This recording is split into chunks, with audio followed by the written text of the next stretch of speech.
The only thing we need for this is a treadmill to start walking backwards. This is the safest environment to do it because you don't have to worry about tripping over something or something hitting you if you're walking outside.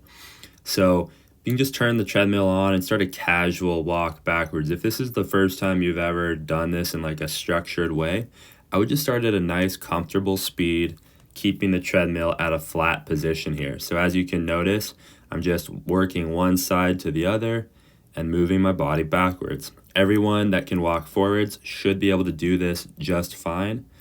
And after maybe a few minutes of walking at a flat level, you could start increasing the incline or the speed. And either one of those is going to start adding some intensity to the movement. So I just bumped up my incline. And now that we're walking uphill, the quads are going to be a lot more active as we kind of push up against gravity here. So the main thing we all want to be paying attention to here is any pain from the knees or the ankles. You should never be moving through pain. I make that clear on every movement. This movement especially can bring up some pain for people's knees, especially if they're not used to this, if they're weaker in these positions. If you have knee pain when you're going downhill, downstairs, you might have knee pain walking backwards. So you need to find a pain-free level for you. If that means starting just at flat for a few weeks, then fine. Do whatever you can do with zero pain in the knees. I cannot stress that point enough. Pain is a signal that you're causing damage to the area, and you're just going to dig yourself deeper into a hole rather than climbing back up. So when we do this without any pain, the benefits are incredible. The main things that we're trying to feel here is a burning sensation develop around the knees and the lower quads, because that's going to be some of the most active musculature in this movement. And what's happening with all of that is you're going to experience increased circulation and blood flow to the knees.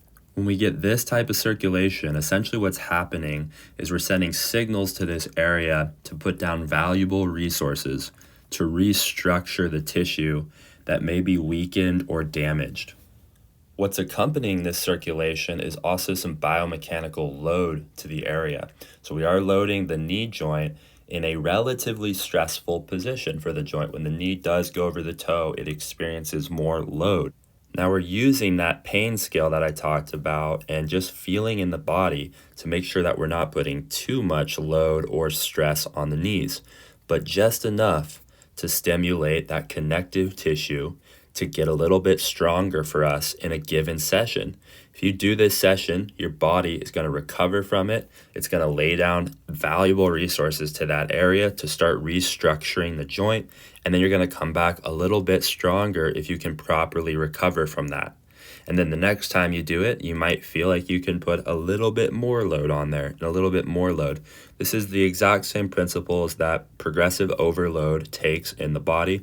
And it's a fundamental part of the way that we are allowed to get stronger as organisms. Our body does not want to waste resources. So when you stop using something, it stops basically repairing it. It stops making it stronger. So that's why things atrophy. That's why things get weaker. Armed with this knowledge, I want you guys to apply it to every walking backwards session and manage your progressive overload. So once walking backwards on a flat treadmill feels easy, we'll move you to step 2, which is then increasing the incline as you see me doing here. Once you're comfortably walking at a full incline on the treadmill, which is 15 degrees on most treadmills, and a reasonable pace, then you can consider moving to step 3.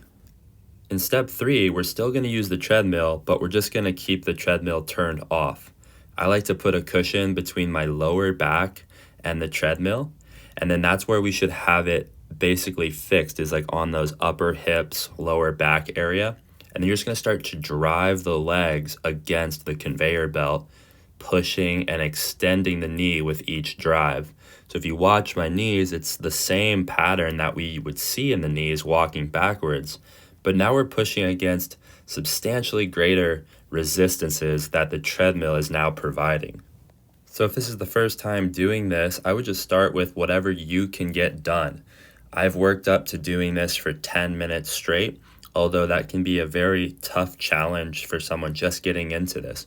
So maybe starting with a minute or 2 minutes and then building up your ability to keep this tension going. The circulation and the burn and the blood flow is going to be unreal the first few times you guys do this. That's exactly the stimulus you want to chase. So the more burn you can push through, as long as there's zero pain, the more knee rehab you guys are all going to experience.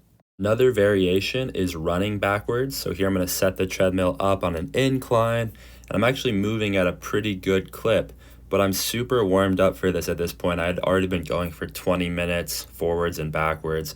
This is more advanced, so don't just jump into this, but if you have specific running goals, this one might be a little bit better for specific running purposes. If you guys have access to it, a sled on turf is ideal for this exercise.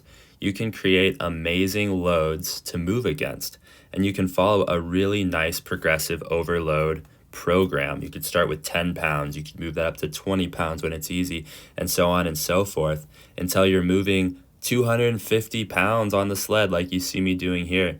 I only weigh 185 pounds. And when I discovered the knees over toes guy, Ben Patrick, just over a year ago, I started implementing his philosophy immediately. I started walking backwards on the treadmill, just as I showed you guys at the beginning of the video. Then I started increasing the incline. Then I started pushing it backwards. And I had pain walking backwards the first few times. I had to make it easier on myself. That's how bad my knees were.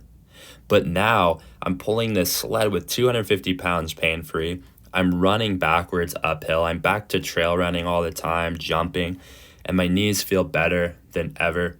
So just a huge thank you to Ben Patrick for all the work you're doing, man. If you guys want more information about everything I just talked about, just search Knees Over Toes Guy on YouTube or Instagram. That's Ben Patrick. His company is ATG. I'm sure you guys have heard of him. He was just on Joe Rogan. He's quickly becoming the biggest trainer in the world because of his knowledge, his ability, and the way that he's able to communicate that ability and help people.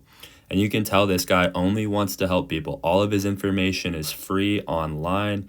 You guys can just dive right in. Ben, we all owe you a huge thank you in the industry. You're literally changing it for the better.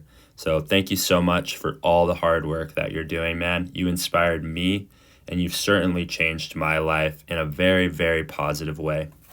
The reason I'm including this in the holistic training system is because I've utilized it so much in my own routine over the last 2 years that I feel it's essential to now help my clients with this as well. I want to make it clear that I credit Ben with all of my inspiration on walking backwards and doing backwards sled pulls. Before I studied him, I didn't even think it was a good thing to do to put your knees over your toes. I was one of those trainers who told my clients not to do that because that's what our industry said for years. And he's redefined that. He's changed our understanding of what that means and why we were wrong. And we're working with science here, guys. Science is constantly evolving. It's constantly developing. So we have to be aware enough to realize that we were wrong so that we can continue to grow in the future. So there you have it, guys. I just showed you 5 variations for walking backwards and how to do it pain-free with a progressive overload concept. So take all of this into account when you do it.